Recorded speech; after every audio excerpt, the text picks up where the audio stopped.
Штип и Струмица се лидери во Македонија и регионот по присутноста на така наречените пампатачи мушички, инсекти, преносители на болеста лашманиоза, тврдат надлежните од Штипскиот центар за јавно здравје, базирајќи се на оценките на експертската група од Европскиот центар за контрола на заразни болести. 2015 година дојдени се на доктори, професори од CDC, кои што истражува околината, сите земји околу Македонија и Македонија за сендфлај мушичките, за патачите и нивната инфицираност. Најмногу ги има во Македонија и тоа во Штип и Струмица.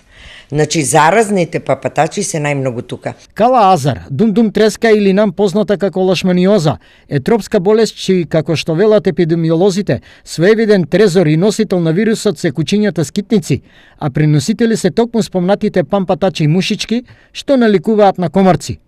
Но, што е фактички лашманиозата? Тоа е интракелиски паразит, кој што се пренесува со сендфлај мушичките, тие се поситни од комарците и се размножуваат на ѓубришта и во карпи се скриваат, додека комарците се размножуваат на вода.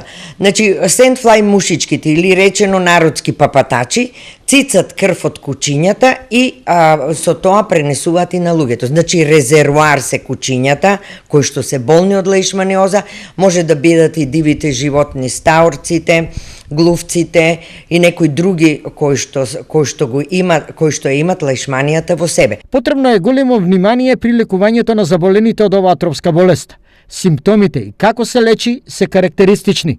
Леишманиозата не се лечи со антибиотици, него се лечи со амфотерицин Б, тоа е лек на избор, или антимон.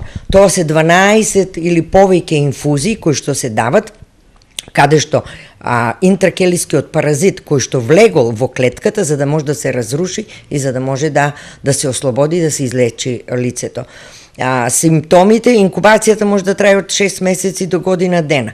Симптомите можат најмногу наликуваат на панцитопенија, значи намалување на сите крвни клетки, еритроцити, леукоцити и понекогаш се добива слика како лицето да е болно од акутна леукемија. И хепатоспленомегалија, тоа се зголемување на јетрата и на слезинката, малаксало, студ, трески, може да мине и без и овие симптоми, додека лабораториски не се докаже под микроскоп. Летово статистиката го бележи првиот смртен случај од оваа болест во Штип. Се работи за 64 годишна штипјанка, кај која болеста со симптоми и наоди слабост, панцитопенија и хепатоспленомегалија започнала во април годинава. Била третирана од матичен лекар и интернист во клиничката болница од Штип, од каде е препратена на клиниката за хематологија Скопје.